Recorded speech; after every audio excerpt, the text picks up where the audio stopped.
Bonjour et bienvenue dans Tendre et la nuit, votre podcast culturel, votre podcast littéraire. Donc, comme vous le savez, le principe de Tendre et la nuit, c'est à la fois une énorme exigence, un énorme niveau sur le fond de toutes les œuvres qu'on analyse, de tous les écrivains qu'on présente. Mais sur la forme, on est avant tout une bande de potes. On est là pour avoir un format voilà, entre amis, bonne ambiance, en rigolant, mais surtout le gros niveau littéraire. Pour cet épisode, on est donc Cyril et moi, mais on est aussi accompagné par 2 personnes. Donc un nouvel arrivant d'Entendre la nuit, Pierre. Donc ton compte, c'est Le Point Final. C'est ça. Hésite pas à te présenter, à nous dire quel type de littérature tu aimes, un peu ton Ouais, ben, rapport à la littérature. c'est un peu généraliste. Je lis, aussi bien des classiques que des contemporains. Je lis pas mal d'essais aussi. Donc ouais, c'est ce qu'on peut retrouver sur mon compte, quoi. Ouais, quelque chose d'assez classique quand même, d'assez orienté classique. Et Diane qui revient participer avec nous sur un épisode, qui vient nous faire ce plaisir. Oui, Diane, donc ton compte La Vagabonde des étoiles? bah oui. Tu veux que je le représente en quelques mots, Bah du oui, coup? vas-y, ouais, hésite pas. Et bah, ouais, moi je chronique, beaucoup du coup de classiques littéraires, de littérature de voyage et de plus en plus des essais aussi politiques et féministes notamment. D'accord. Et Cyril, ton compte Cyril Maltese, le compte le plus esthético-mélancolique, d'Instagram, c'est Salut! ça? Ouais, salut tout, bonsoir à tous. Moi, je suis content d'avoir Pierre et Diane là parce que j'adore leur compte, hein. Alors Pierre, on l'a jamais eu, son compte il est fou. J'adore les livres dont il parle. Il en parle extrêmement bien Merci. et Diane, Diane, tout est dans le nom, hein, Vagabond des étoiles, un compte exceptionnel et tout indiqué pour ce soir. Donc je suis ravi de faire cet épisode avec vous. Voilà. Et moi, mon compte personnel, c'est Jardin oublié au pluriel, et je sors une vidéo sur la littérature classique. Aujourd'hui, le sujet du jour, c'est Jack London, le très très grand écrivain américain Jack London. Donc beaucoup de personnes le connaissent, mais il est à la fois très connu et à la fois il y a des aspects de lui-même qu'on connaît pas vraiment. Cyril, est-ce que tu peux nous faire une introduction sur qui il est? Et Mais bien sûr, aussi, est-ce que chaque personne peut nous dire un peu son rapport à Jack London? Est-ce que vous l'aimez? Vous le sentez? Comment vous trouvez sa littérature? avec plaisir. Alors déjà, il va y avoir beaucoup de choses à dire en 1 heure, je sais pas comment on va faire parce que Jack London, c'est un écrivain que tout le monde connaît, comme tu as dit Vincent, mais souvent il est mal connu. J'ai l'impression que moi, quand j'en parle à des gens, on me parle souvent de Cro-Blanc, L'appel de la forêt et on le réduit, assez souvent à ses romans d'aventure, parce que c'est vrai que quand on parle de lui, on pense à la forêt, à la survie, au froid et ça, c'est qu'une partie de sa littérature. Moi, ce qui m'intéresse le plus chez lui, c'est l'autre partie, c'est-à-dire qu'il a fait de la littérature politique, mais il a aussi fait de la littérature en fait, c'est un homme profondément moderne dans sa façon d'aborder les choses. Il parle d'obsessions qui sont ultra contemporaines. Moderne, tu le situes à quelle époque? Ah bah, aujourd'hui, c'est très contemporain parce que, tu sais, il parle de Non, mais lui, il écrit au début du XXe siècle et pourtant tu le trouves contemporain, c'est ça? ouais, bah, Jack London, c'est fin 20e, enfin début 20e, fin 10 début 20e. Mais les thèmes qu'il aborde, on va les décortiquer un peu ce soir, mais il parle de devenir quelqu'un, de la réussite, du burn-out même, de la performance, enfin il parle de choses qui sont très, très, très présentes aujourd'hui dans la vie d'aujourd'hui, quoi.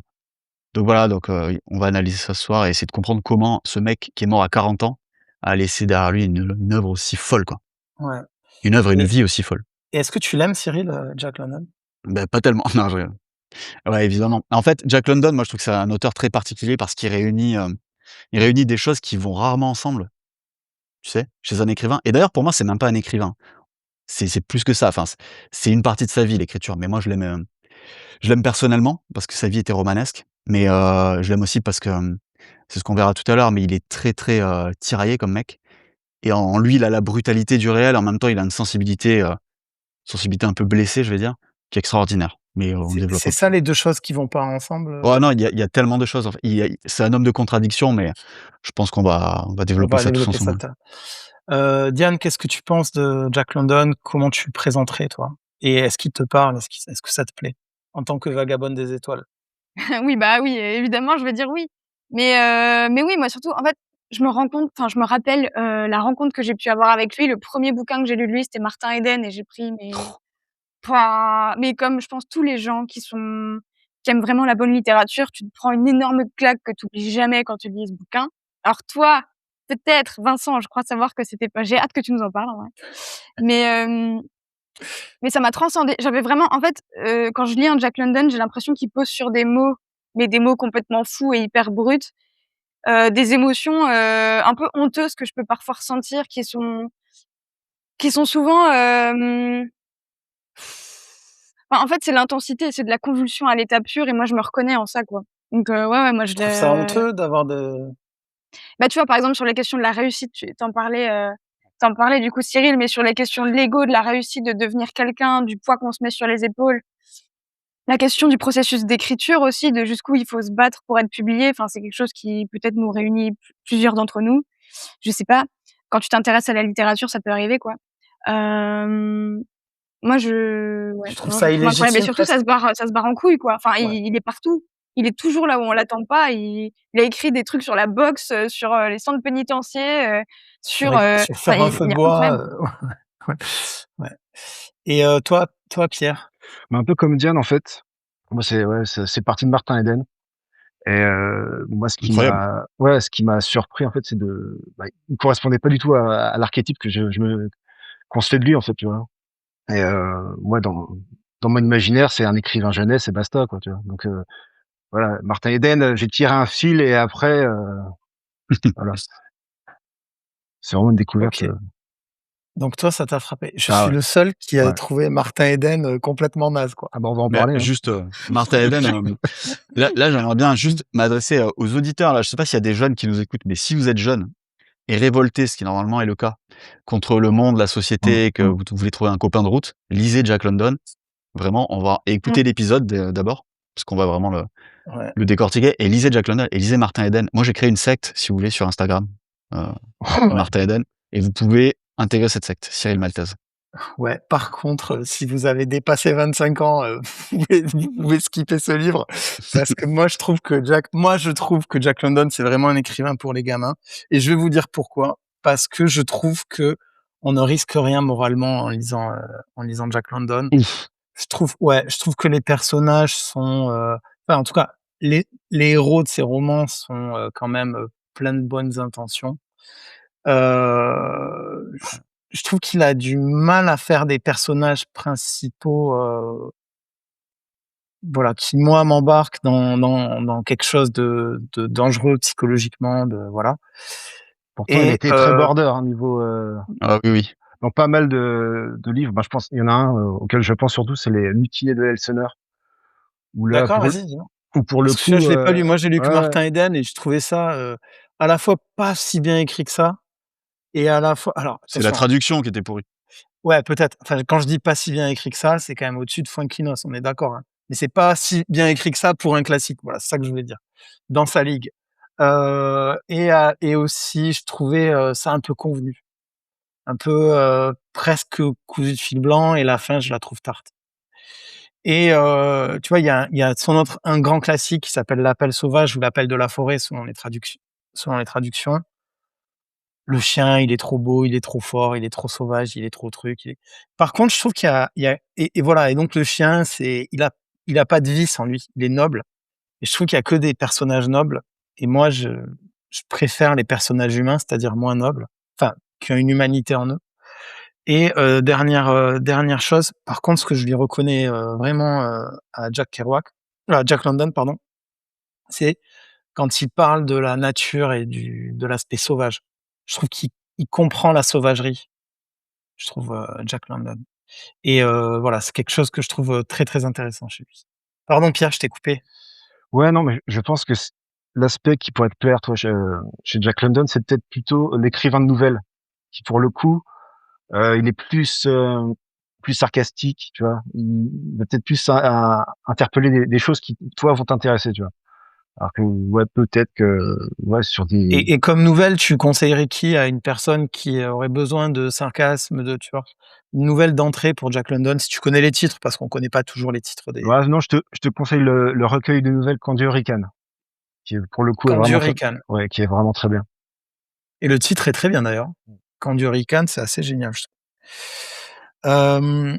OK, donc ça, c'était la petite présentation de Jack London. On va commencer sur sa vie parce que si quelque chose que Jack London n'était pas, c'était une fraude. Jack London n'était pas une fraude parce que vraiment, il a vécu toute l'aventure qu'il raconte dans toute son œuvre, il l'a quand même vécu et notamment, il a vécu un moment fascinant de l'histoire qui s'appelle le Klondike. Je prononce bien, Cyril? Ah, je sais pas. Alors moi, Ah, la rue est j'ai vers l'or, juste tu veux dire, c'est ça? La rue La vers rue est l'or? vers le l'or, la nuit. Klondike, le Klondike, Ou Ouais, Klondike. Bon, on prononce ça à la française. Klondike, ça se dit, je crois. Le Klondike. Klondike, Ça se dit comme Klondike. ça, ouais. Ouais. Donc c'est le Klondike, vas-y Cyril, raconte peut-être. Non, mais ça, c'est la rue vers là, oui, c'est, fin du 19e, je crois et c'est, en gros, c'est en fait, Jack London, c'est le golden boy, tu sais, c'est le rêve américain, quoi.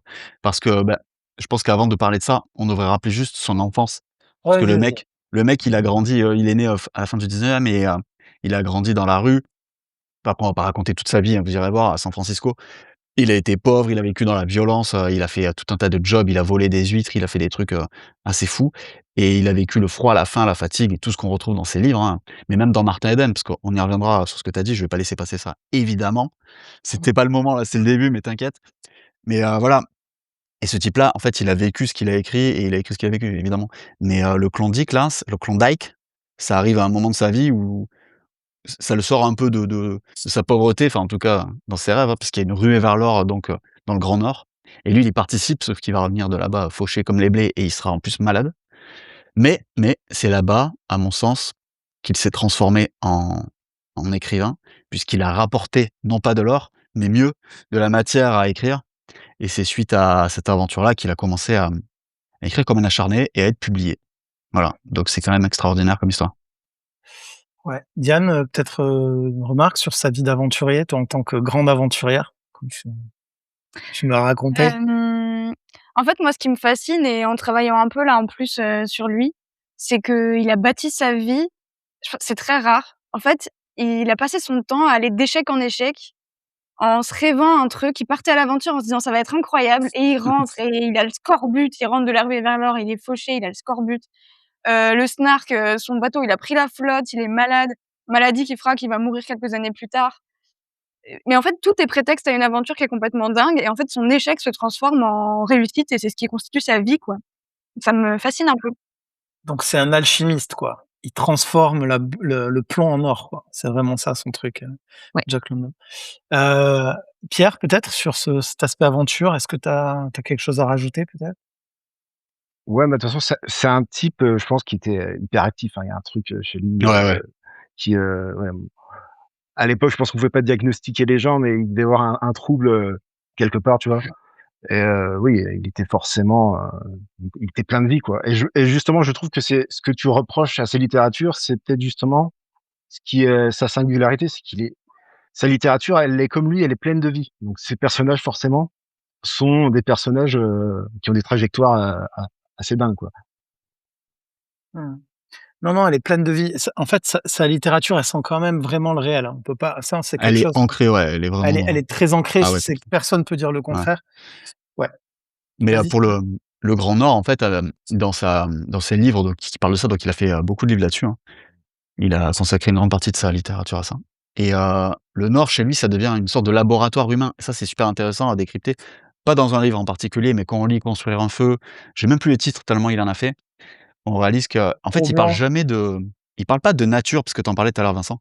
Il en parle jamais comme de quelque chose de romantique, tu sais? Je l'ai jamais vu décrire la beauté, la contemplation. Tu vois, chez lui, le Nord, là, c'est, c'est une sorte de système de sélection, quoi. Tu vois? C'est, le froid qui trie les gens, qui révèle les caractères et c'est ça qui est intéressant chez Jack London, c'est que chez lui, tu sais, dans le Nord, tu vois que la parce qu'après il a parlé de la civilisation, de la société plus tard, là. Il a beaucoup étudié ça. Mais tu vois que chez lui, la civilisation, elle a l'air très fragile, quoi. C'est un vernis, tu sais, qui est très fragile et qui vole en éclats face aux Ouais, ouais, obstacles de ouais. la vie, tu vois? À ce que lui a vécu. Le premier coup de blizzard, il y a plus de civilisation, quoi. Il y Tout a le plus monde se de politesse, il y a plus de respect, ouais, ouais, ouais, ouais et c'est vrai que ces romans, c'est quand même, ouais, c'est vraiment du roman d'aventure, même si bon, peut-être que c'est un peu le limiter que dire ça. et c'est pas de Mais la grande aventure flamboyante comme on pourrait lire non, ouais, chez d'autres. Chez lui, ouais, c'est une aventure un peu philosophique, je pense qu'on est d'accord? mmh. Je sais pas si vous êtes d'accord, Diane et Pierre, mais moi je vois ça comme ça. Moi, je trouve que ça Ouais, dépend un peu de ses phases, en fait, il y a 1000 phases, mais c'est ça qui est dingue avec, Jack London. On pourrait dissocier, 4 profils d'écrivains différents et et il y a des moments enfin, bon là, j'essaie d'y penser un peu. Radios Aurores qui est un Ah livre 2 que ans. j'adore de lui. Pour le coup, je trouve que l'aventure, on la sent, très, très fort, quoi. Comparé à d'autres histoires où Ouais, c'est effectivement, vrai. construire un feu, tu sens pas l'aventure, mais par contre, tu as juste, le noyau d'un homme qui est sur le point de crever, qui comprend qu'il va être confronté à la mort et en fait, l'aventure compte pas au milieu de tout ça. Tu as juste l'intime d'une cellule humaine, qui comprend sa disparition. C'est hyper complet, quoi. Construire un feu, il est super parce que tu comprends que dans la vision de London, rien ne récompense les gentils, quoi. Ni les méchants, d'ailleurs. Tu sais, il est pas méchant, London qui a écrit ça, mais tu vois qu'il est comme la nature, il est complètement indifférent Il face se au sort du situe type. pas sur un plan moral. Pas du tout. C'est-à-dire que le gars, petit à petit, le froid lui fait tout perdre. Son intelligence, sa confiance et toi, tu assistes à ça et tu es complètement et cetera et tu sais, il se prononce pas, ouais. Il se prononce pas. Tu assistes à la mort d'un mec. Enfin, il y a 2 fins, hein, Construire un feu, vous le savez? Ouais, moi j'ai Je lu l'ai que pas lu, non. la version qui finit mal. Ah Pierre, faut que tu lises, il est excellent Ouais. et je te le prêterai. Et ben, moi aussi, j'ai lu que la version qui finit mal et j'ai appris plus tard qu'il y avait une autre fin qui, a priori, finit bien. Bon, on verra. Donc la vraie version, c'est celle qui finit mal, j'imagine. Bah, je crois que c'est sa première, ouais. Ouais, ouais. Mais, qu'est-ce que je voulais dire? C'est vrai qu'il parle pas de la nature, il parle de l'épreuve de la survie dans la nature. Exactement. C'est De ce que l'homme l'adaptation, en devient. fait. Ouais, I l'adaptation et il y a un truc qui est intéressant, c'est qu'en nous, on a des ressources primaires. Exactement. Il y a un truc très, très primaire, donc ça, c'est vraiment dans L'appel sauvage, il le développe pas mal. Ouais, et là-dessus, je trouve qu'il est quand même très, très juste, quoi. On voit qu'il a dû vivre des choses comme ça. En fait, c'est vrai que chez lui, la nature sauvage, ça réveille quelque chose de plus ancien. C'est ça. Ouais, Tu sais, tu vois c'est que ça réveille les instincts, la violence, la mémoire primitive et ça, on le voit, tu as raison, dans L'appel de la forêt, on le voit dans Cro-Blanc. l'encre. Même si Cro-Blanc, c'est l'inverse, en fait, hein. C'est, un loup qui va vers la civilisation. C'est pas la nature qui détruit la Ouais, civilisation, c'est c'est des livres en miroir un peu, hein. C'est très Vas-y, bien. exactement. bah, présente-les Pierre, présente-les. Lesquels? Cro-Blanc et L'Appel sauvage. Ben, l'appel sauvage, c'est un chien qui s'appelle Buck, qui est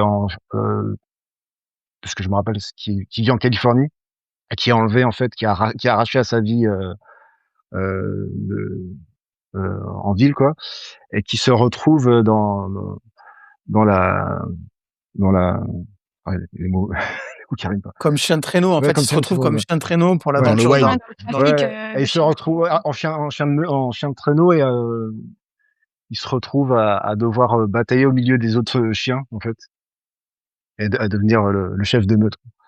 Et donc je sais pas si on spoil le livre, mais bon, Ah, tu peux, hein. à la fin, il retrouve, ouais, donc il redevient sauvage et Cro-Blanc finalement fait l'inverse, quoi. C'est un louveteau qui sort de voilà, qui sort de sa caverne et qui est domestiqué en fait par les hommes, quoi. Mais il y a beaucoup de romans chez lui quand même qui sont comme ça en miroir, quoi. Je Tu en as pense que c'est d'autres, Pierre, en tête? ouais, bah moi c'est le Radio The Horror, dont parlait, Diane. Moi je trouve quelque part c'est un peu une version positive de Martin Eden. Tu vois? Ah ouais, ouais, ouais, ouais. Moi c'est vraiment, le mec qui réussit, mais finalement voilà, il est pas complexé par sa réussite, quoi. Il y a Est-ce que tu peux en dire plus sur les 2? Pourquoi? Oui, Parce donc que peut-être Radio The nous, Horror on en les a gros pas. c'est un chercheur d'or qui s'appelle Elam Ernich. Je crois que c'est ça le nom. Et en gros qui fait fortune, en trouvant un filon d'or en fait, donc bah, ça doit être au Klondike. Et c'est là où on voit voilà l'obsession justement sur le côté adaptation, c'est que chercheur d'or flamboyant, ça devient un gros capitaliste en fait, Mmh. et il va devoir en fait renoncer à sa fortune en fait, pour l'amour d'une femme, quoi. Voilà. Donc c'est ça l'histoire. Ce qui est une grave erreur, ne faites jamais ça, hein. Il y a un Et côté, Loup de Wall Street, hein. Radio The Horror, moi, je sais pas pourquoi en fait, c'est un livre qui est quand même vachement déprécié, je trouve, dans la bibliographie de London et moi, en termes de personnage, je pense que c'est vraiment celui qui m'a le plus fascinée. Ah ouais? Ouais et surtout que ça donne l'impression que, bah, London, il a rejoué sa vie. Ça j'adore aussi. C'est qu'il se sert de choses qu'il a vécues, sauf qu'en l'occurrence, lui, la ruée vers l'or, ça a été un échec total. Et là, en fait, son personnage, est hyper, charismatique, tout le monde l'adore, il réussit absolument tout, il a une soif effrénée, il y a le destin qui lui murmure qu'il doit faire de grandes choses et il se trouve qu'à chaque fois, il y arrive. Hem Et je trouve qu'il reconstruit une partie de sa légende aussi, en la transformant avec ses personnages et oui, il y a un côté très manipulateur et au bout d'un moment, il remet tout ça en question et il remet en jeu cette richesse-là pour choisir l'amour d'une femme, qui beh, d'ailleurs a été, inspirée par Charmian London, sa du femme. coup, le Ça prend ouais. personnage. C'est le livre qu'il a écrit pour sa femme, quoi, pour faire croire que c'était ouais. OK. Non, mais c'est justement là que je trouve que Jack London, il est décevant, moi. C'est, il est trop, il a trop un bon fond et je trouve que c'est avec, des bonnes intentions qu'on écrit des œuvres, un peu trop mielleuses. Je sais pas, hein, parce que alors là, pour le coup, moi, je l'ai pas lu, mais je pense à Pierre. Là, c'est le moment, où tu peux jeter la carte, John, Barleycorn, je pense, hein. Ah oui, oui, oui, oui, c'est vrai que, bah, c'est un alcoolique depuis l'âge de 5 ans, en gros, hein, Jack London. Heu, ouais et toute sa vie, en fait, il a été, ouais, accro à la bouteille, mais c'était plus un alcoolisme mondain au départ. C'était pour se lier d'amitié avec les gens et au fur et à mesure, ça s'est devenu une consommation vraiment, vraiment excessive, quoi. Je pense que ça a d'ailleurs contribué à sa perte, quoi. Ouais, d'accord. Commencer l'alcoolisme mondain à 5 ans, les temps ont bien changé quand même, franchement et Ouais, c'est donc jamais une bonne idée. Cyril, Jack London, c'était une personne, de paradoxe, c'est ça? C'est quelque chose Hem, que tu disais tout à l'heure? C'était, moi je enfin toi tu dis que c'est quelqu'un de, qu'est-ce que tu dis? Que c'est quelqu'un de bon, c'est ça, Vincent? Bah, je trouve qu'il y a des bonnes intentions dans ses romans quand même, malgré tout, ouais. Mais, ouais, c'est vrai que je jamais réfléchi à ça comme ça, mais ça enfin, lui en tout cas après ce qu'il faut comprendre, c'est qu'il était extrêmement intense comme mec, ça on le sait et Ouais, donc parce que Diane, elle a commencé à parler, de l'image qu'il se donnait, Jack London, Ouais. de sa propre légende et ce qui est vrai, c'est que, ce qu'il faut garder en tête, c'est qu'il avait un rythme de vie parce qu'il a été connu de son vivant, il a été riche quoi, il a connu ses heures de gloire et il gagnait beaucoup d'argent, mais il avait un rythme de vie de rockstar. Il était tellement dans l'intensité qu'il a alors, on a parlé tout à l'heure de son bateau. Il s'est fait construire un bateau, ça l'a ruiné ça. Ça l'a ruiné parce que, Mmh. bah, parce qu'il y avait des frais, qui étaient pas prévus, parce que c'est parce que ça. Il a construit un ranch, il a fait construire plein de choses, c'était un bâtisseur et ça l'a forcé en Mmh fait mh. à beaucoup écrire. Il écrivait je crois 1000 à 2000 mots par jour, hein. Il y avait pas Ouais, une histoire comme ça, hein. ouais, Je c'était crois que ça, c'est ouais. documenté. Voilà, Mmh. ce qui est énorme surtout à cette époque-là Mmh. et en fait, même quand il était malade, quand il était sur le point de crever, ce gars continuait d'écrire tout le temps parce qu'il était happé par ça, tu vois? Par son rythme de vie et peut-être que c'est ça qui fait que, dans certains de ses bouquins, il en a écrit combien? Une soixantaine. Peut-être que c'est ça qui fait que, ben, oui, il a aussi écrit des romans, tu sais, il a pas fait que des trucs intenses et il a pas écrit que des romans, qui parlaient de l'homme face à la nature et de la condition humaine, parce qu'il fallait que ça se vende. Mais en fait, c'est ça la base, c'est qu'il s'est mis à écrire pour manger, en fait, hein. Ouais, c'est ça, ouais, bien Ouais. sûr. C'était vital, quoi et d'ailleurs, je crois qu'il a eu une phrase comme ça, «L'art pour l'art, ça sera plus tard», quoi. En gros, pour lui, au Ah! départ, fallait écrire, J'adore. fallait être un écrivain commercial, c'est pas grave, d'ailleurs, il regardait un peu ce qui se faisait à l'époque et il essayait, en fait, de s'inspirer des trucs qui marchaient. Donc ce qui fait que des fois, bah, oui, il a produit des trucs qui étaient peut-être pas qualitatifs, quoi. Mais après, il Ça a été était un des auteurs américains les mieux payés de toute sa génération. ouais, Ouais. Ah, c'est vrai? de Mmh. son vivant en plus Ouais, de son vivant. et je crois que Mmh. c'était une des premières res rockstars de son vivant aussi, hein, Jack London, je crois que D'accord. c'est ouais. Mais après, tu vois, par exemple, Vincent, quand tu lis un peu, son œuvre, tu réalises qu'il aime parler des gens qui sont humiliés, tu vois? Parce qu'il était, socialiste, hein. Donc il parle des humiliés, il leur laisse, tu sais, il parle des vagabonds, des gens qui ont faim, qui vivent dans la précarité la plus ultime et il est même parti, à l'est de Londres là, vivre, Ouais, comme un SDF. Il a fait cette expérience-là. Vous l'avez lu? C'est Le Peuple de l'Abîme, je crois? ouais, Quelqu'un le l'a Roi lu? plus en bas. Ah moi Ouais, je l'ai lu, ouais. je Vas-y, l'ai lu. Ouais. Vous vas-y pouvez en Diane, parler vite fait? dis-nous, Peuple de l'Abîme. Bah, tu veux Pierre ou? Ouais, vas-y. Vas-y Diane, vas-y. Alors il me semble que de base, c'était un reportage qu'on lui avait commandé. Ouais, Et effectivement, je pense qu'on mesure l'intensité du type. Alors, il y a les pour et les contre, mais du coup, il s'est dit: «Beh, pour vraiment bien parler d'un sujet, je vais pas juste faire le connard avec un regard condescendant et parler de gens dans la galère». Il est allé dans un des quartiers les plus pauvres de Londres et il a vécu à la rue, de temps en temps en allant dormir, dans l'hospice où étaient les gens en galère, parce qu'il y a eu une grosse crise économique, en Angleterre à ce moment-là et du coup, c'était assez terrifiant ce qui se passait et donc il a vécu comme ça, je crois 1 mois, en énorme galère, voilà. Le petit hic qu'on peut voir, c'est que, bah, déjà, en réalité, son écriture est un peu condescendante et au-delà de ça, le OK. gars juste vraiment enfin, c'est assez fou, il s'est fait des potes là-bas et cetera et au bout d'un mois, bah, juste il décrit comment il a remis ses fringues hyper propres et stylées et il s'est rebarré, quoi. Donc Mais tu voulais qu'il fasse bon, quoi? Après c'est un bon écoute, Américain, hein. Tu voulais C'est un qu'il reste Américain. avec eux ou quoi? non mais tu vois, enfin, je Ah, sais c'est pas pas, un ça punk? pose un petit problème éthique quand même, quoi. C'est pas genre du tourisme, de vivre une expérience à la rue, tu vois? Mais Mais c'est par c contre, il y a la c'est ça qui était intéressant dans cet exemple, c'est de parler de ces contradictions. Donc on a ce type-là qui est profondément, qui vit l'expérience de l'humiliation sociale et il se met lui-même dans la peau du bonhomme quand même. Donc ça, Ouais. c'est quand même assez fou. Mais d'un autre côté, bah, voilà, il remet ses fringues propres et son Levi's et il repart aux États-Unis et en même temps, c'est un type, dans sa littérature, on le voit dans Le Loup des mers et dans d'autres bouquins, qui admire profondément les puissants, la force, l'énergie vitale. Il lit Nietzsche, il lit beaucoup Nietzsche et il est vraiment dans ce délire de la célébration de la puissance. On le voit avec, Wolf Larsen là, dans Le Loup des mers. Alors ce personnage, Vincent, tu l'as pas lu lui? Non, Parce celui-là que non. lui, il est pour toi, voilà, si tu veux un personnage ambigu, heu, on peut dire qu'il est méchant, je sais pas, Ah enfin, oui, oui, oui, si voilà, ouais, il c'est est une vraie méchant teigne, quoi. Si ouais, tu veux c'est une teigne, c'est ouais. vraiment le personnage Ouais. nietzschéen, c'est le surhomme, tu sais? Super intelligent là et c'est une teigne, ouais et Pierre, tu vas en parler si tu veux et dans ce bouquin, on voit bien que ce qui le fascine à lui, c'est ça, c'est les individus capables d'écraser, bah, tu sais, les limites imposées par le monde. Donc d'un côté, il est, humaniste, mais pas vraiment, tu vois? Et ça c'est fou, je trouve, enfin et ça, moi, quand j'étais jeune, que j'ai lu Jack London et que j'ai réalisé ça, ça a mis des mots sur ce que j'avais en moi parce que, tu sais, quand tu es jeune et que tu as de la contradiction en toi, tu vois ça d'un côté, moi je voyais ça de manière péjorative. Je me disais: «Mais attends, tout le monde se fixe», tu vois? Mmh mh. Autour de moi, les gens sont idéalistes et tout, ils ont tous un truc. Moi, j'arrive pas et finalement, la contradiction, tu réalises que ça apporte énormément de nuances dans la vie. Donc c'est positif et quand j'ai lu ça chez London, je me suis dit: «Bah, voilà, je suis pas tout seul». Enfin, il y a des mecs comme lui, qui l'assument, qui en parlent, tu vois? Et qui en retirent quelque chose de positif. Est-ce que, Pierre, tu peux vite fait nous parler du Loup des mers, là? Pour convaincre Vincent de le lire? Ouais, en gros, Je c'est, te le dis tout de suite, c'est pas gagné, hein. ah, c'est Donc pas tu as gagné? intérêt à Non, être mais franc. attends. Ouais, non, Vas-y Pierre. ouais, ouais, donc c'est, en gros, c'est l'histoire d'un type qui est naufragé et qui est en fait sauvé par je crois que c'est une goélette ou ouais, c'est ça.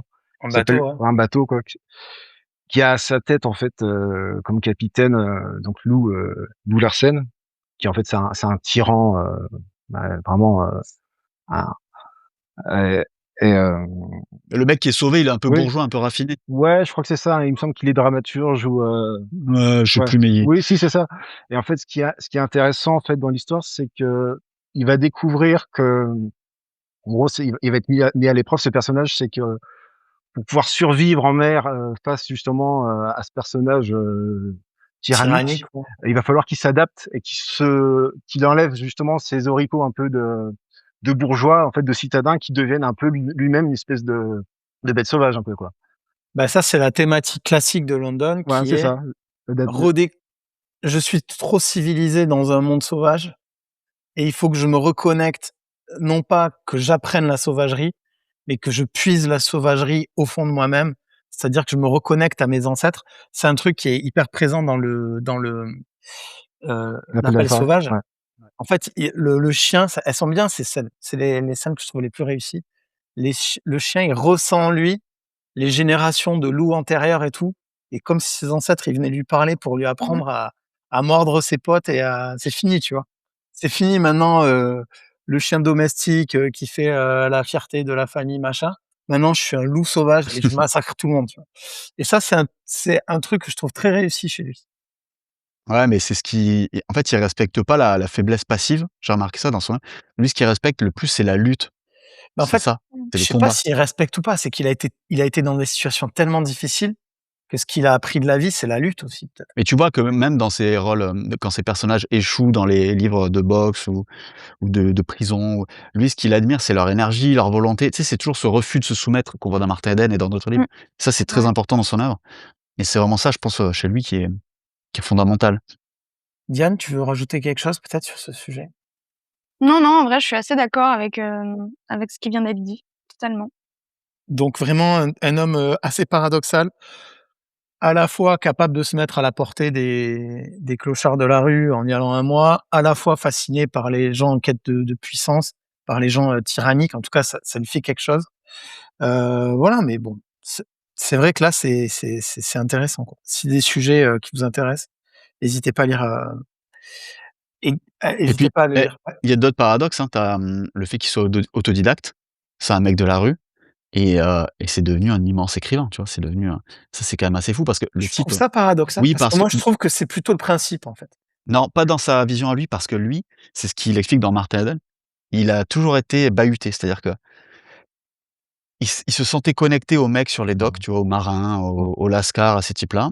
Puis il a essayé de s'élever socialement. Mmh. et en s'élevant socialement, il a jamais quitté, heu, ce monde duquel il était issu. Il a jamais réussi à couper les ponts, mais il s'en sentait exclu et pour autant, lui, son rêve, c'était enfin son rêve, son objectif en tout cas, c'était d'atteindre le niveau culturel, intellectuel de la grande bourgeoisie. Il l'a atteint, il a même surpassé, Il l'a dépassé même, il l'a il l'a même dépassé dépassé, ouais. et pour autant, il s'est jamais senti, comme eux, tu vois? Et donc il a toujours été tiraillé, il est profondément paradoxal parce que d'ailleurs, ce qui est le plus fou avec lui, c'est que le mec, son but ultime, c'est quand même ça, c'est l'ascension. Il vit une ascension hallucinante et qu'est-ce qu'il fait? Qu'il est méga connu, il écrit Martin Eden. Martin Eden, pour ceux qui l'ont pas lu, il y a pas enfin, c'est une critique en fait de ça, de ce monde-là, de l'élite, de l'élitisme, c'est ça, c'est une critique profonde de ce monde auquel, London appartient au moment où il l'écrit, quoi. Donc, C'est tu vois? Jack London, c'est un énième, transfuge de classe, quoi. C'est-à-dire que c'est une personne qui vient pas de sa classe, qui en montant dans la classe supérieure dans un ça c'est la ça tous les romans de transfuges de classe, c'est pareil. Tu montes dans la classe supérieure, tu trouves qu'ils sont, Qui sont trop claqués. brillants au début et tu passes 15 jours, tu les trouves claquos et Ouais. tu regrettes, l'authenticité du prolétariat, quoi. Diane, vas-y, peut-être que sur cet aspect-là, peut-être transfuge de classe, Non, non, mais oui, oui, pour moi, c'est terrible. Je suis assez d'accord avec ce que dit Cyril. Hem, je, En fait, je pense qu'il faut vraiment le lire pour comprendre ça, mais cet aspect-là est hyper important. Après, moi, je sais pas si j'utiliserais le terme de transfuge de classe. Ce que je trouve assez fort, c'est que, oui, en fait, il a galéré et tout Martin Eden, c'est à quel point il explique comment il a galéré pour arriver à se faire accepter par cette classe-là, qu'il en a rêvé, qu'il a fait tout ce qu'il a pu. Hem Et il y a ce truc, moi je trouve dans Martin Eden, c'est très fort. Il y a des phrases extrêmement puissantes, notamment sur, quand il commence à être reconnu et que tout le monde commence à lui filer à bouffer et qu'il est invité à tous les banquets et cetera, et qu'il dit: «Bah, voilà, c'est ça le grand truc à la mode maintenant, donner à manger à Martin Eden». Alors qu'il a voilà, bon, mais et c'est fou et c'est très puissant parce que bien sûr que lui-même il l'a vécu. Je trouve ça extrêmement fort, de critiquer ce milieu-là à un tel stade parce que bon, on va pas spoiler la fin, mais c'est vraiment vraiment à un stade maximal, alors qu'il vient enfin d'arriver à toucher le but, qu'il s'était donné depuis, des plombes quoi et que ça a été très compliqué. vas-y, Pierre, vas-y, si tu veux rebondir là-dessus, sur ce qu'a dit. Ouais, mais alors, en fait, ce côté, transfuge de classe, comme tu dis, ouais, il a un complexe de toute façon vis-à-vis de sa classe, d'origine. C'est clair, quoi. Et d'ailleurs, il a un physique atypique en plus. On en a pas parlé, mais c'est un mec qui est quand même, ouais, Mmh. il est plutôt grand, large d'épaules, il a une carrure. En plus, il a le teint bronzé parce qu'il a passé, Tu parles tout le de Martin temps. Eden, là? Non, je te parle Ou de de Jack Jack London. London? Je te parle de Jack De De Jack London, London. comme tu vois? pardon. Et il quand il marche, il roule des épaules. Enfin, il détonne complètement plein dans un milieu, bourgeois très classique. Donc oui, forcément, d'ailleurs, il va tomber en dépression une fois, arrivé au succès, hein, c'est Mais moi, ce que j'aime bien avec, ce que j'aime bien dans, Martin Eden, c'est que en fait, ce dont il se rend compte, c'est qu'il les dépasse intellectuellement, Ouais, hyper vite assez rapidement, ouais. et qu'en fait la bourgeoisie et ça, je pense que tous ceux qui ont côtoyé la bourgeoisie s'en rendent compte. La bourgeoisie, c'est l'apparence de la culture. Dans l'écrasante majorité, il y a des gens cultivés partout, même dans la bourgeoisie. Mais, la bourgeoisie, c'est l'apparence de la culture et en fait, au bout il creuse 5 minutes et il se rend compte que en fait, c'est un gars qui tombe amoureux d'une fille et pour elle, il veut s'améliorer, il veut devenir cultivé et tout et en fait, en quelques semaines, il la dépasse quoi, culturellement Ouais, c'est et en fait, le paradoxe, c'est que lui, il vient de plus bas, il arrive plus haut intellectuellement et il est quand même rejeté par eux, quoi mais et je trouve ça dingue cet Mmh. aspect-là dans Martin Eden. c'est vrai, mais après beaucoup de lecteurs, auxquels j'en parle, me disent que Martin Eden, c'est, le roman tu sais, de la célébration, pardon, du mérite, individuel, de l'ascension sociale, mais c'est pas que ça et il y a un truc super intéressant que moi j'ai vu dans Martin Eden. Je sais pas si vous serez d'accord, les copains, hein, mais je vois dans ce livre-là la critique de enfin en tout cas l'image de la méritocratie, vous savez, ce grand idéal de la méritocratie et tu vois, dans Martin Eden, tu as l'impression que le mec réalise qu'en fait la victoire, même la victoire, elle est truquée, quoi et que même quand tu vas y arriver, tu es un clochard et tu vas devenir, le plus grand écrivain de ton temps, tu sais, tu seras jamais personne, en fait. Parce que si les élites n'ont pas décidé qu'eux, tu le seras pas. Donc en fait, enfin, le rêve ne suffit pas, tu vois? Dans ce livre, il y a une sorte de désillusion, totale et je pense que c'est ça qui le rend si mal à Martin Eden et qui avait vécu London. Tu disais, Pierre, qu'il avait honte de ses origines, mais les origines, en fait, c'est un tatouage et c'est ça qu'on voit dans sa littérature, c'est que tu t'en échappes jamais, en fait et même quand tu brilles, on te regarde comme une étoile, mais parce qu'on t'a autorisé à l'être et ça, je trouve que ça c'est vachement présent dans son œuvre, finalement. Ça, c'est triste et ça, c'est moderne aussi parce qu'on parle aujourd'hui de méritocratie et de tout le monde peut devenir n'importe qui, mais c'est faux, on le sait très bien. Alors Mais ce qui ouais, est assez contradictoire ou paradoxal, pardon Vincent, c'est, vas-y, vas-y. d'un autre côté, tout ça, il l'a aussi vachement revendiqué. Je pense à La Route. Alors, c'est pas lié directement aux origines, mais ce côté, en fait, moi, je vais être au milieu, des gens qui ont rien.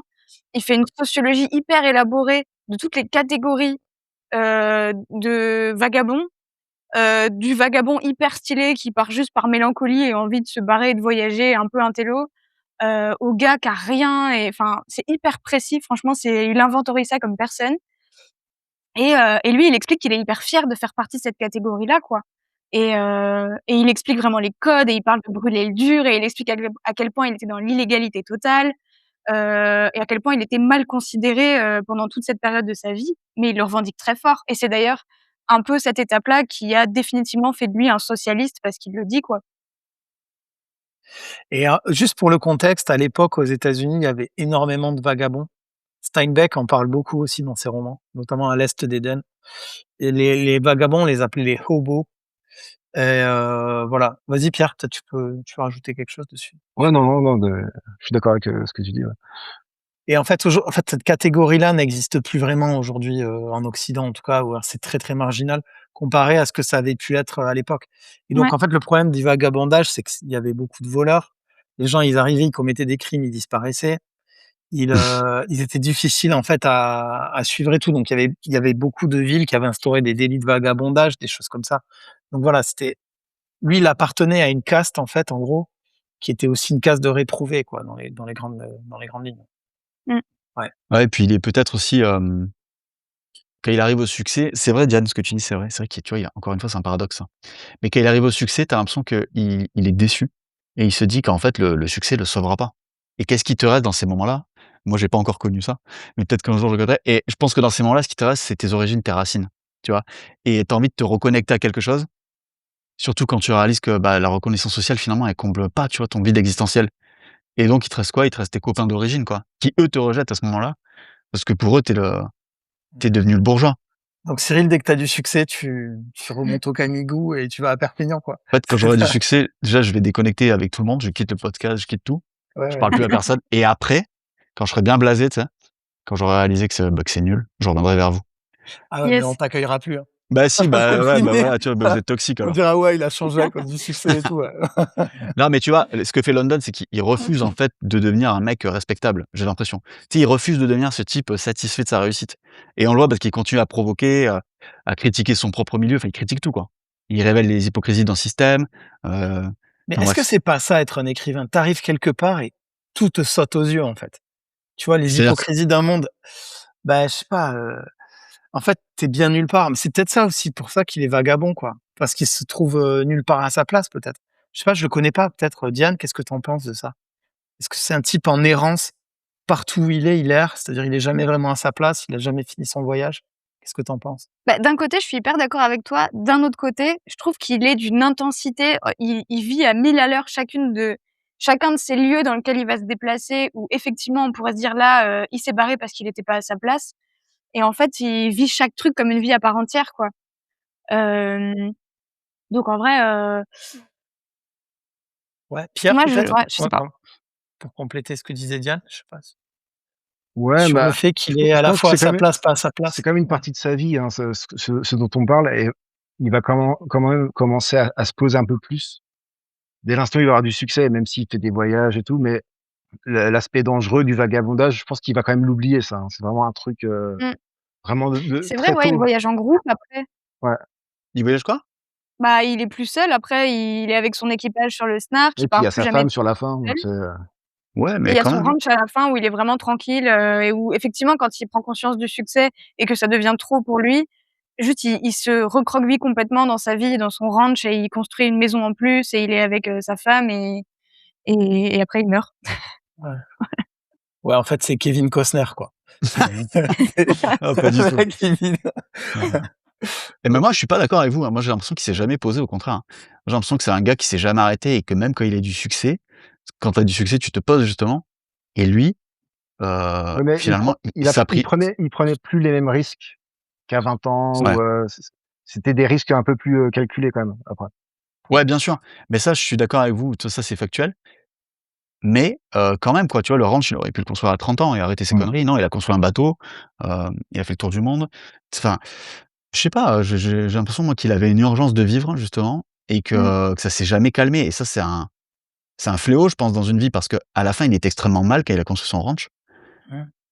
et je pense que ça a accentué sa fin et d'ailleurs, enfin, certains pensent qu'il s'est suicidé. Je sais pas ce que vous en pensez, on va peut-être pas mais voilà, on sait pas ce qu'il est devenu ce Jack London, c'est juste qu'il est mort un jour avec une dose de morphine, alors qu'il en prenait tout le temps donc bref et on voit qu'à la fin, il était profondément déprimé. D'ailleurs, son ranch a pris feu, hein. Vous savez ça, l'histoire du ranch qui a Ouais, pris ouais, feu? Ouais. ouais, c'est un Vas-y, incendie vas-y, dis-nous. criminel, ouais, enfin. Je pense que Ouais, tout le monde le Ouais. sait pas dans Mmh. dans les il a auditeurs, bah, il était en train de construire un énorme ranch, dans lequel il voulait finir ses jours. Bah, c'est ce qu'il a fait finalement et son ranch a pris feu, on sait pas si c'est le voisin, si c'est lui, qu'est-ce que tu en dis Pierre? Tu as une théorie, je vois. Non, non, j'en sais rien du tout. Vas-y, un vrai truc Non, non. complotiste là, Pierre, Ouais, vas-y, vas-y. balance un truc, Balance Pierre, un Non, non. truc, sors une folie Si, là. si, un truc de apparemment, fou. c'est les autres propriétaires terriens, je crois, Ah, qui voilà, tu se as du sont rance qui toi. se ouais, ouais. Toi, tu sais des trucs toi. Ouais. Mais non, mais tu as pas lu sa biographie, Pierre? Écoute, bah, je lis je suis à la moitié de Alors la parlons-en. ouais, ouais, ouais. C'est bien ou pas? Non, c'est très bien. Vraiment, Tu as c'est, appris des trucs? ouais, ouais, pas mal de choses, ouais. Vas-y, Mmh, sors-nous bah, des inédits. Breaking news. ouais, qu'est-ce que vous voulez savoir? Non, mais Ah, des dis-nous trucs qu'on un sait truc pas. qui est ressorti, qu'on sait pas, que le grand public sait pas. Ah, des trucs un peu, heu, on pourrait peut-être parler un peu de la face cachée sombre. Mais bien Je sais pas sûr. Bah, si vous voulez vas-y, ah si vous bah, voulez en c'est ça parler? qu'on veut lire dans les biographies, hein. Voilà, oui, Faut pas bah, ça transparaît enfin, dans ses écrits déjà. Je veux dire, c'est même une évidence, quoi. Enfin, son aspect raciste, quoi, qui ressort par moments, quoi et Mmh. qui est ouais, c'est la grosse zone d'ombre chez lui, quoi et c'est une des contradictions, une de plus.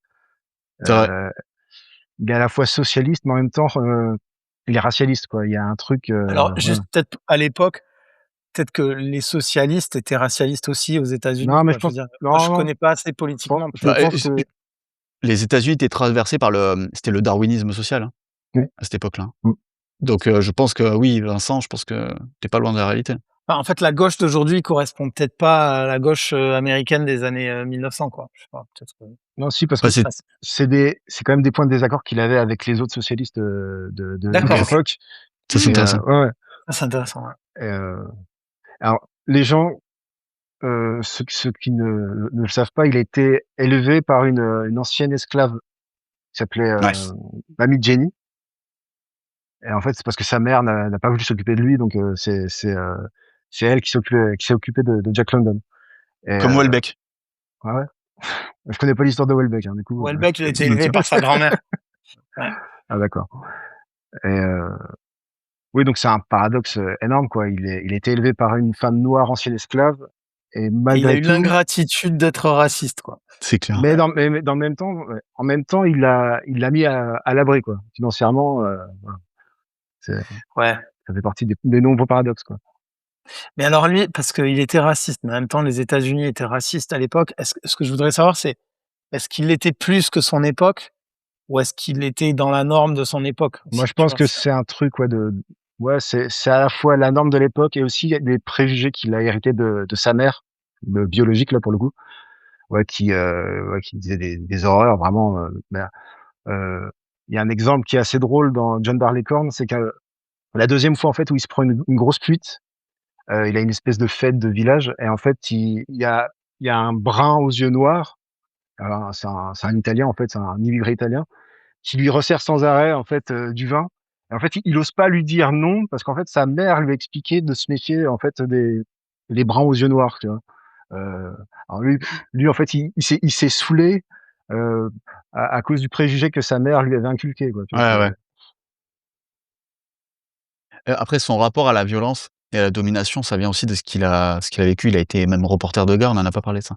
Il a fait plein de Mmh. choses et lui, il voit le monde comme un immense rapport de force et ça parfois, et peut-être qu'il l'exprime mal, j'en sais rien. Je dis pas qu'il était pas raciste, hein, il l'était. Mais, pendant la guerre russo-japonaise, là, il parle, je crois j'avais lu un truc qui disait qu'il avait peur du péril jaune, il était apeuré par ça et puis après quand on lit les contes des mers du Sud, on réalise qu'il a tu sais, il a un regard encore une fois, ça c'est une de ses contradictions, il a un regard très ambigu sur les peuples colonisés, par exemple. Tu vois? À la fois, il est fasciné par eux, tu sais, il les admire, mais, en même temps, il est tu sais, enfin, voilà, il a des préjugés envers eux, enfin, c'est particulier, il est incapable d'être pur idéologiquement, j'ai l'impression. Tu sais, ça, c'est vraiment le nœud de ses contradictions, c'est ça, quoi. Il est tout le temps traversé par des contradictions permanentes, enfin, c'est de la folie. Il est socialiste, il est en même temps, Bah, tu sais, il aime Nietzsche, il est obsédé par les humiliés, par la force. il est Mais est-ce que convaincu. vous savez comment il se défendait de ça? Pardon. Est-ce Non, que vous Vas-y, savez vas-y, hein. ouais, s'il a répondu à ces Eh bah, critiques-là? dis-nous, vas-y. je sais pas. Vas-y, Je dis-nous, dis-nous. Toi, non, tu sais, non, Diane. Non, non, moi je sais moi, pas. Ah Ah, merde! d'accord, je attends, pose des attends, questions. attends. J'ai pas non, c'est une vraie Tu question. peux pas poser une question comme ça si tu as pas la réponse, Ah hein. ouais, ouais, ouais, Parce que là, là, c'est contre toutes les règles éthiques, ça. Ah bah, tu vois? Je nique les règles, ça me fait plaisir. Ouais. Non, d'accord. Par Bah, contre, est-ce qu'il se défendait de ça, d'ailleurs? Peut-être qu'il était dans une est-ce qu'il époque était où accusé de ça? À part par ses potes socialistes? Moi, je sais pas. ouais. si en fait il a eu un espèce d'amour platonique avec une femme, c'est Anne Strinsky, je crois. C'est une intellectuelle de l'époque avec qui il a énormément correspondu. Et elle lui faisait la remarque que c'est justement cette manière de penser que va aller courir à sa perte, quoi. OK. Mmh. Il C'est répondait à vraiment. ça? Alors faudrait lire les échanges qu'ils avaient. Moi, j'ai pas lu leur Ah OK. correspondance. Mais, OK. ouais. Pour redorer un peu son blason, est-ce qu'on peut parler de sa vision des personnages féminins? Ça, on Allez, n'en parle vas-y. jamais de ça. Ouais, ça, c'est pour Vas-y, Diane, vas-y. ça. Alors, Tu Diane, vas-y, comment ils Diane, sont si les on peut. personnages féminins dans Mais Jack en London? Moi, l'occurrence, j'en ai pas vu beaucoup, hein. il a été hyper inspiré, par, plein de femmes qui ont traversé sa vie. Il a quand même vraiment été très tôt confronté à des femmes, fortes, Ouais. et globalement, dans quasiment tous ses romans, il y a toujours un personnage de femme forte, qui va complètement contre les stéréotypes. Même quand on lit, bah, du coup, à partir du moment, de toute façon, où il rencontre, Charmian, c'est des odes aux personnages féminins et il y a énormément de personnages Charmian, c'est féminins qui sa ont femme, été c'est ça? ouais, c'est sa seconde femme, Sa seconde femme. avec qui il a passé une grosse partie de sa vie et beh, typiquement, enfin, même, la son journal, son carnet de bord, quand il est sur le Snark en tour du monde, il explique même un peu avec un petit seum. Il a un peu les boules de se rendre compte que tout l'équipage était malade, sauf Charmian et que c'était la seule et même il a tellement les boules qu'il essaie de dire que: «Ouais, moi, bon, en vrai, elle était pas si forte que ça». Mais vraiment, il Mmh. a ce ouais, je pense qu'à l'époque, c'était pas si commun que ça, en réalité. D'accord. Ouais, c'est clair, c'est clair et Ouais. puis tu sais, c'est vrai que les personnages féminins dans ces bouquins, elles sont souvent, plus lucides que les hommes. Tu sais? Elles ont plus de stabilité émotionnelle et de clairvoyance. J'en ai un là, je me rappelle plus du titre, où le type il est en train de crever, dans la neige parce qu'il s'obstine et c'est la femme qui lui dit: «Vas-y stop, arrête-toi» et C'est lui il veut pas pas. le truc sauvage? L'appel sauvage? Non, non, non, c'est pas celui-là, Dans non, l'appel sauvage, il y a une scène comme ça, hein. Il y a en fait, à un moment, tu as peut-être, ouais. des gens qui ont un traîneau de chiens. Ah Ils ont ouais! racheté Buck. Enfin, en fait, Buck, c'est le chien qui est le personnage principal du livre et il est acheté, vendu plein de fois dans le roman et à un moment, il est pris par vraiment, mais des gros, gros amateurs. C'est un couple et le mec est taré, il est assoiffé par son Ouais. avidité, et il veut chercher de l'or et c'est sa femme qui lui dit: «Arrête, arrête, arrête». Sa femme, Ah, c'est peut-être dans celui-là. elle est folle comme lui, mais à un moment, elle touche la lucidité quand même. Ah, c'est peut-être C'est cette scène-là, je Ouais, confondais ouais. avec une nouvelle. Il me semblait que c'était une indienne, la femme dans la nouvelle là, je sais plus laquelle c'est. Mais Mais c'est vrai ce après, que tu il a peut-être réemployé des ouais, scènes bien dans sûr. plusieurs de ses romans, c'est un classique ça. Mais ça fait partie des limites, du style London après, mais on va en parler. Mais c'est vrai que les hommes dans sa littérature sont souvent consumés, tu sais, par ce besoin de devenir Consumé, ouais. quelqu'un. Ouais, tu sais, de réussir, de devenir un homme fort, voilà et les femmes, elles voient plus souvent, le coût humain de l'obsession des hommes, hein. Ça m'a frappé ça à chaque fois que je lis, mais je pense que c'est assez vrai d'ailleurs ça. Enfin, son féminisme, alors c'est le féminisme de l'époque. Je pense pas que les féministes d'aujourd'hui diraient que Jack London Ouais, je était pense pas, ouais. ouais, mais pour lui, les femmes, c'était un peu les gardiennes de la morale. Voilà, quand les hommes vont trop loin, c'est elles qui ramènent un peu à la raison, quoi. D'accord. Et OK. d'ailleurs, Tu pas un il était pour le suffrage féminin. Donc il a voté pour parce qu'en fait, il voulait que les suffragettes votent l'interdiction de l'alcool. Parce que lui, voilà. Pour lui, Ah, l'alcool était un Mmh. fléau. Alors lui, il voulait pas renoncer à sa Lui, consommation. l'alcoolique, Oui, il voulait que d'autres l'empêchent de sombrer dans ses propres démons, c'est ça? voilà. Ouais, classique. Il allait pas classique renoncer de à chez sa classique, quoi. consommation perso, mais par contre, ouais, il y a pas de souci. Mais- Non, ou alors peut-être qu'il voulait une force supérieure à la sienne et extérieure pour l'empêcher de se consumer, hein, ce qui est un grand classique aussi. Hem, Là, on arrive, un peu dans la dernière partie, de l'épisode, du podcast. Donc je voudrais un petit peu parler de l'influence de Jack London sur le reste de la littérature américaine, de la littérature mondiale. Est-ce que c'est quelqu'un, bon, c'est un géant, hein, en fait, aujourd'hui, les 150 ans de sa naissance, c'est ça, Cyril? Ouais, c'est ça. Ouais, Ouais, c'est cool d'ailleurs, Jack London partout. ouais Faites-vous et plaisir. enfin, voilà, c'est encore un best-seller, c'est vraiment une star mondiale, toujours aujourd'hui. Quel est son héritage, Diane? Qu'est-ce qu'il en reste aujourd'hui dans la littérature de Jack London?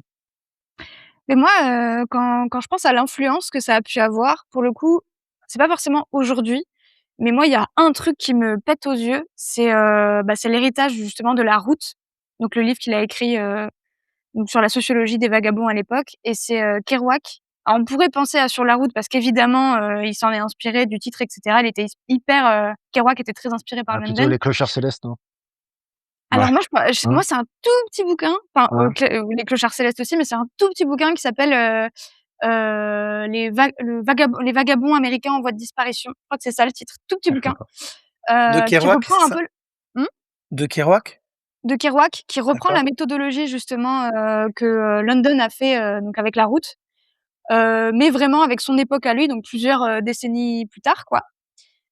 Et lui, il a un point de vue vachement plus cynique et satirique et il explique qu'en fait, cette catégorie est vouée à complètement disparaître. Il explique aussi l'évolution de la perception des gens et le fait qu'avant, il y avait un côté un peu cool. Tu pouvais avoir un côté un peu cool. Les citoyens, les gens, ils s'occupaient de toi quand tu arrivais et cetera. Ils te filaient à bouffer, tout ça, machin. En fait, la vision de l'Amérique a complètement changé, que la précarité a explosé et que du coup, en fait, ça, c'est voué à complètement disparaître. Ça et les forces policières qui permettent plus le vagabondage. Ouais. Et la filiation est hyper forte quand tu lis les 2 bouquins coup sur coup, c'est assez fou. Pierre, l'inspiration de Kerouac? L'inspiration de Jack London? Moi, je pense directement à George Orwell, en fait. Moi, je trouve qu'il y a un Ah Ah ouais? lien. ouais. Je trouve qu'il y a un lien entre les deux. Ben déjà, il y a London, il a quand même écrit une des premières dystopies avec Le Talon de Fer, Le et talent de qui, fer, ouais. et qui va quand même, je pense, inspirer Orwell pour 1984. Et aussi, ben, Le Peuple de l'Abîme, on retrouve quasiment le même récit dans La Dèche à Paris et à Londres de George Orwell. Donc c'est vraiment Mmh. des récits assez proches. Et puis bon, c'est OK. deux socialistes aussi, donc Mais Mmh. c'est marrant parce que ça intuitivement, ça saute pas aux yeux, quoi. ouais. Mais Mais pourtant, mais C'est il y a un clair. lien, il y a un lien, quoi. OK. OK, OK. George Orwell, si je ne m'abuse, il a été clochard aussi, pendant à Paris. Bah ouais, Ouais, c'est ouais, ç ouais. de Paris à Londres. Ouais, ouais, c'est un aventurier aussi comme Jack London. Il a couvert C'est la guerre d'Espagne aussi, Il a enfin couvert en la guerre Catalogne. d'Espagne, il Il a était pris blessé des aussi, ouais. il a été blessé. C'est vraiment, on va dire, des personnes qui ont un peu le même archétype, quoi, en tout cas le même type de vie. Mais c'est Voilà. vrai qu'Orwell, on l'imagine pas comme un aventurier et c'est intéressant de le rapprocher de London. Du coup, j'ai regardé et c'est vrai il parlait du talent de fer, ouais, Orwell, il en a parlé. Mmh. Il l'appréciait beaucoup, ouais, Et ben, il mentionne London donc c'est bien. dans La Dèche à Paris et à Londres aussi. Ouais, excellent, putain. Ouais. J'adore les connexions comme ça, là. Et toi, Cyril, peut-être tu vois l'héritage de Jack London dans la littérature ou Ouais, pas? bien sûr. Juste un truc pour, heu, Dis-moi. tu parles du talent de fer. Je veux juste parler d'une maison d'édition qui s'appelle Libertalia, je sais pas si vous la connaissez? Elle est extraordinaire cette maison d'édition. C'est une maison d'édition française qui a été créée en 2007 à Montreuil et je crois que c'est 3 militants, qui sont plutôt de gauche radicale, je crois, qui ont créé cette maison d'édition et ils éditent des trucs super et beaucoup de London et beaucoup de ses textes politiques. Donc voilà, peut-être, s'intéresser à ces éditions-là si vous voulez acheter ces écrits politiques parce que ça vaut le coup. Elles sont très belles, elles sont bien documentées.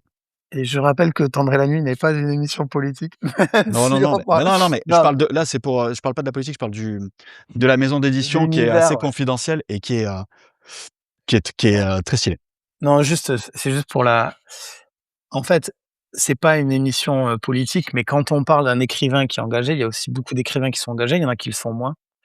C'est normal qu'on parle de ses influences Ouais, et mais je crois que nous, on peut pas nous accuser de non, parler de politique, Vincent, non, vu tout non, ce qu'on non, aborde, mais non, mais voilà, je dis juste parce que si c'est la première fois que vous écoutez le podcast ou quoi, nous, c'est vraiment littérature, mais on aborde on a peur d'aucun sujet, surtout pas du sujet politique.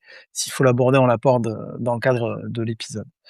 Ouais, donc Pour l'influence, London, il a créé, une espèce de héros, tu sais, typique de lui, c'est l'homme errant, autodidacte, marginal, tu sais, qui apprend du monde, tu sais, qui est mélancolique et ça, cette figure, on la retrouve dans plein d'œuvres. Là, je pense à un des livres que j'ai adoré, des livres contemporains qui est Le dernier état en ville. Le héros, il est très, londonien. C'est un héros London, d'ailleurs, il fait des références à Martin Eden dans le livre. Mais surtout, moi, ça me fait penser, bah, quand on parle du marin, clandestin, de ce type-là, Kenvi Romanes, ça me fait penser à Corto Maltese, évidemment, qui est le personnage créé par Hugo Pratt et d'ailleurs l'influence de Jack London est claire puisque Hugo Pratt fait intervenir le personnage de Jack London, au Japon lorsqu'il couvre le conflit russo-japonais. Corto Maltese rencontre London et il rencontre qui d'autre, Pierre? C'est toi qui me l'as dit ça? Ah oui, donc Mamie. Mamie Jenny, ouais, donc Et ouais. la nourrice de Jack London.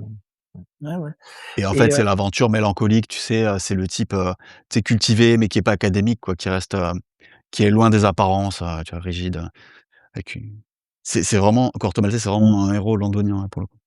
et qu'est-ce que je veux dire? Est-ce que Sylvain Tesson, par exemple, c'est un héritier de Jack London dans les écrivains français contemporains? Un héritier de Jack London, Sylvain Tesson? Non, je pense pas. Je pense pas, même si, il y fait beaucoup référence, même si, il oui, i si, si, quelque part un peu, mais Sylvain Tesson, pour le coup, il est quand même né dans un autre milieu que Jack London, même Mmh. si, il est parti sur ses traces, oui, quelque part, mais je le voyais plus sur les traces de peut-être Nicolas Bouvier, Sylvain Tesson, tu vois? Plus dans l'esprit ou Théodore Monod, enfin plus dans mais oui, oui, bien sûr, ouais, Tu sûrement. voulais dire quelque chose, Diane?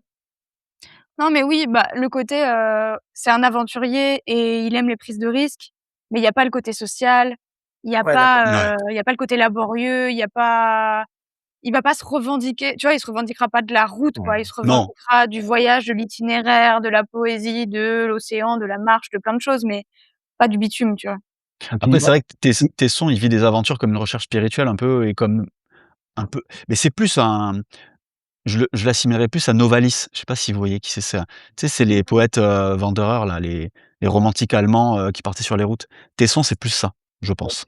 Oui, alors que Jack London, il est tout sauf romantique, il fantasme pas la nature. Moi, je trouve que Jack London, il a inspiré, tous les dessins animés où le héros est un chien, quoi. Parce que Pif et Hercule? ouais, non, mais tu sais, les trucs, Disney, Ouais, machin. tu penses? Non, mais il a fait un truc quand même qui est audacieux en termes de narration, c'est que, moi, je trouve que bon, on en a pas parlé, mais dans L'Appel sauvage, le personnage principal, c'est quand même un chien, quoi Mmh. et on a les pensées du chien, tu vois? Donc Ouais, mais il utilise souvent les chiens pour parler des hommes, en fait. C'est ça ouais, mais qui est génial. c'est bizarre, quoi. Moi, je Et trouve il ça était hyper bizarre. engagé sur la question de la protection animale, à une époque où franchement, tout le monde s'en foutait et qui plus est aux États-Unis. En plus avec la question de la ruée vers l'or, des chiens de traîneau, enfin c'était pas du tout d'actualité de parler de ça. C'est vrai. Ouais, Donc enfin, sauf quand il volait des huîtres, quoi. Ouais. ouais. On y pense aux huîtres un peu? On n'en parle jamais des huîtres. On parle Les jamais huîtres des ont pas de système nerveux, vous le saurez. Ah OK. ouais? Mais Ouais. après, encore une fois, il est paradoxal parce qu'après il est rentré dans les patrouilles des flics qui traquaient les voleurs d'huîtres, tu sais? Oui, oui, oui. Donc le mec, Bah, il connaissait le c'est comme un dealer qui finit à la BAC et qui va ouais. traquer les petits dealers et qui va faire chier les c'est marrant, quoi. Ouais, Ouais, mais il connaissait. c'est au moins tu connais Tu ta connais les petits cible. trucs, quoi. Ouais, tu connais, mais pour le côté, les an les histoires avec des animaux, dans lesquels on a accès à leurs pensées, je pense que c'est quand même une inspiration de Rudyard Kipling et Ouais, le livre de la Mmh. jungle. C'est quand même, d'ailleurs il le dit, s'il y avait pas eu, Kipling, il aurait jamais existé, quoi. C'est vraiment son influence numéro 1, quoi. c'est vrai qu'il le lisait beaucoup, ouais. OK et donc peut-être, pour finir l'épisode, est-ce que il y a des recommandations que vous prendriez pour commencer, pour entrer dans son œuvre? Quel livre il faudrait faire?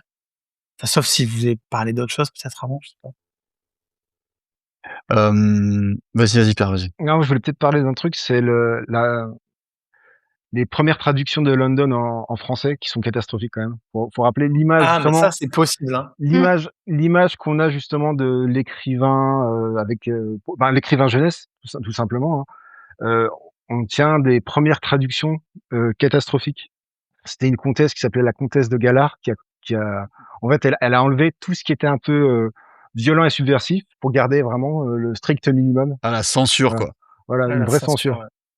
ouais. Mmh. Ouais, d'ailleurs, pour rendre honneur à ça, c'est les éditions Libretto, qui les premiers ont repris ces textes-là et ont décidé de complètement remoderniser, en tout cas, l'image de London, ou en tout cas de le rendre vachement plus, à ce qu'il était. Ils ont tout retraduit, ils ont fait un énorme travail de recontextualisation aussi et du coup, j'en parle parce qu'ils viennent de tout ressortir là, en version, remodernisée. Ils ont tout réédité.